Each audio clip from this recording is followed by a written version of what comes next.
Hey, it's Madison, and welcome to another book video. Today I'll be doing the mid-year book freakout tag created by Chami and Ely, and their videos will be linked in the description below, along with the questions for the tag. I cannot believe that we're almost halfway through the year. It's just insane. In the quarantine, I've gotten to do a lot of reading. I've read over 80 books in the first half of the year, which is absolutely insane. Last year I read 90 books in the entirety of 2019. I'm already going to blow way past my goal of 100 books for 2020. But today I'll be going over my favorite books so far in these past few months, and my least favorite books, and everything in between. The first question on the tag is the best book you've read in 2020. For me, that is The Stars We Steal by Alexa Dunn. This book, it is amazing. I made a book review last week, and the link to that video will be in the description, so you can go watch that if you haven't already. I just love everything about this book, and you can tell why in my book review. The characters and the plot and everything about this book is absolutely amazing. What is the best sequel you've read in 2020? For me, it must be The Princess and the Fangirl. This book is it's so fun and lively, and you can really see the characters having so much liveliness. The first book, Geekerella, is amazing, and I absolutely loved it so much, and the aspect of Comic-Con or a Comic-Con-like place that the series takes place in is just so much fun, and I really wish that that fair was real so that I would be able to go there. I was so excited to re-enter this world in this book. It was just so much fun. I absolutely loved it. And I've read so many series this year, and so it was hard to choose a sequel that I liked the most, but I think this was definitely the one that takes the top. A new release that you haven't read yet, but you want to. For me, this book is Clap When You Land by Elizabeth Acevedo. She wrote The Poet X, With the Fire on High. I read them each in about a day, and I remember with The Fire on High, I was just driving back from Utah, and it was like a 12-hour drive, and I read the entirety of the book in one sitting. It was so good. Her writing style is amazing, and I like how everything just flows in her book, and I've rated both of her books that I've read 5 stars. For me, I rarely ever give out 5 stars now unless they're books that I absolutely love. So I really hope that Clap When You Land is the right book for me, and that I will love it as much as I have loved her other books. What is your most anticipated release for the second half of the year? I'd say that it's Love and Olives, and if you haven't read the rest of the series, the first book is Love and Gelato, the second one is Love and Luck, and I love those books. They were just so nice and fluffy and just great summer reads. The other 2 books in the series have been travel books. So in the first one, the main character goes to Italy. The second one, she goes to Ireland. And in this one, it sounds like she's going to Greece. These YA contemporary travel books are so much fun to read, and since it's quarantine right now and I can't really travel anywhere, hopefully this book will allow me to be transported into another country. What is the most disappointing book you have read in 2020? The most disappointing book? Well, I'd say the runner-up for this has to be Wayfar. I don't even know. It's kind of hard to tell by the cover. I speed read the entire book, and it was not interesting at all. The biggest disappointment for me was definitely Carve the Mark by Veronica Ross. I was looking forward to reading this book for a while because I read the Divergent series by the author, and I absolutely loved it. And so the second I heard of this series by Veronica Roth, I was like, oh my god, I have to read it, and I'll fall in love with it like I did with Divergent.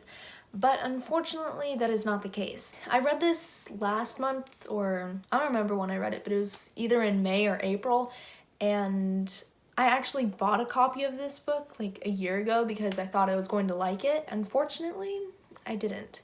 It's so slow for me, and the writing style is very different from anything I've read before. It just didn't click with me.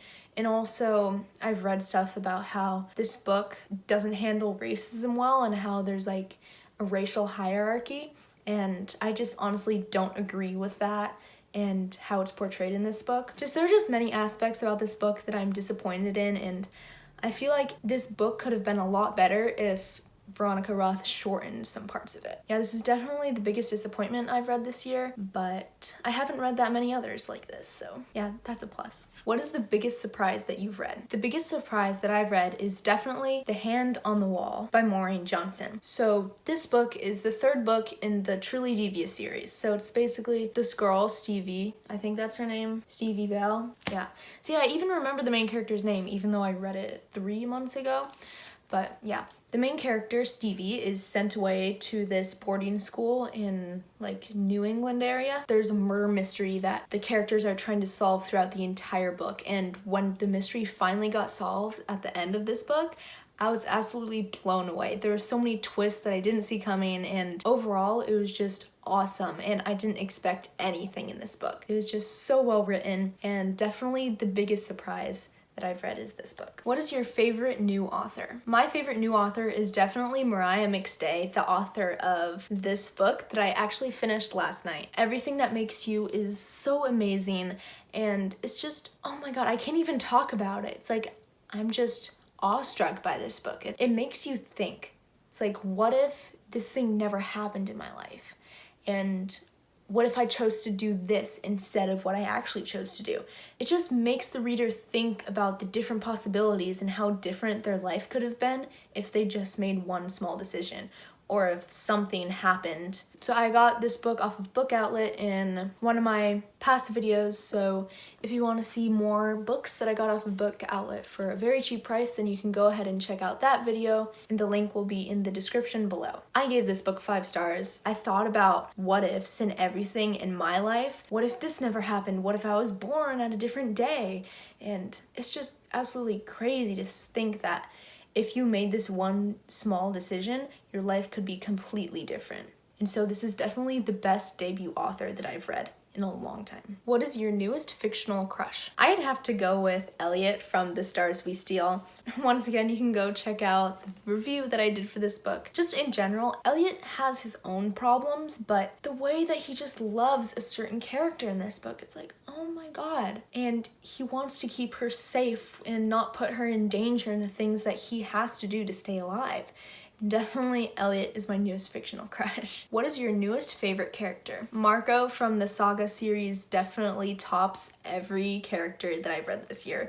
He's just so compassionate and caring towards his family, and getting to know him through 9 books, it's just so awesome what he's doing and the things that he's gone through in his whole life that led up to this series. I don't know, I don't really know how to explain it. You're going to have to read this comic series just to figure out how good of a character he is. I seriously read the entire series in 2 days. I read one in 40 minutes. Like, he's the absolute best character that I know. And he has his flaws, of course, like every other character, but the way that he deals with his flaws and accepts them in some way, it shows how great of a character he is, and that the author put a lot of time into creating him. What is a book that made you cry? So I'm not normally a person that cries when I read books. The first book that probably made me cry was the last Divergent novel, When You Know What Happened. I was devastated and I started crying.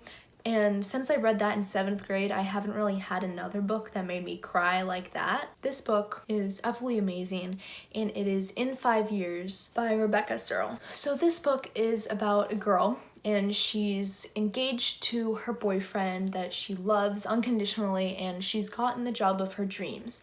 But then the night of her engagement, she has this dream that transports her 5 years into the future, and she's with a different man in a different apartment with a different ring on her finger. The dream ends and she's transported back to present day. So obviously she's like, oh my god, my entire life is going to change. I don't know what's going to happen, because she's the person that plans out every single detail in her life. And if something doesn't go to plan, she absolutely just freaks out. This is like the whole course of this novel is just her going through her life, understanding that at some point something drastic is going to happen. She knows that she's going to have to break up with her boyfriend at some time, but she doesn't know when. She just has to deal with a lot of stuff that she never saw coming, like dealing with her best friend and her parents and boyfriends and her friend's boyfriend, and it's just so much that she has to deal with. It is very sad. It's a sad book, and it's definitely very emotional. I love it. I read it in less than 2 days. It was Absolutely amazing. I haven't read a book like that touched my heart that much in a long time. So I really hope you guys read this book so that you can experience the same emotions that I went through. I mean, I don't want you to cry, but it's a good cry and a sad cry. When a book makes you cry, that's like, oh my God, I love that book. What is a book that made you happy? So this question is completely different from the last book, a book that made me cry. But this one, I'd have to say it's Only Mostly Devastated by Sophie Gonzalez. I received this book from a Goodreads giveaway and it's cool. I got an arc of it, which is absolutely awesome. And when I got it, I read it right away. And I was just sucked into the story, and I don't really remember much about this except for that it left me with a happy feeling of feeling full and just happy. Of all the books that I've read this year, I couldn't think of another book that made me as happy as this one. What is the most beautiful book you've bought this year? That is definitely Defy the Stars by Claudia Gray. So I also got this book off of Book Outlet, and it's in such great condition. The cover is beautiful, and normally I don't buy that many books, so my selection of beautiful covers was limited. I'm the type of person that will go cover shopping instead of actually what's in the book. So if the cover looks good, then I'll most likely get it and then learn what it's about. For this, the plot seems interesting and the cover is just beautiful. And if you want to hear the summary of that book, then you can go to my Book Outlet haul that I did a couple weeks ago. And the last question is, what books do you need to read by the end of the year? I really want to expand my reading taste, and a genre that I haven't explored that much is thrillers. I like mystery books and all of that, but thrillers, just from synopses that I've read on Goodreads, they just seem so interesting. And for example, those books are Gone Girl, Sharp Objects, and I'm Thinking of Ending Things. In those three books, they just sound super interesting. I'm getting more into that horror thriller genre, and I'm watching more horror movies and thriller movies, so hopefully, since I like those movies, then I'll like those books as well. So those are just some of the books that I've read this year, and they all made an impression on me. Majority of the books that I've read have been overarchingly good books. You can check out the creators' videos of this tag down below by Chami and Ely, and I'll see you guys next week for another video.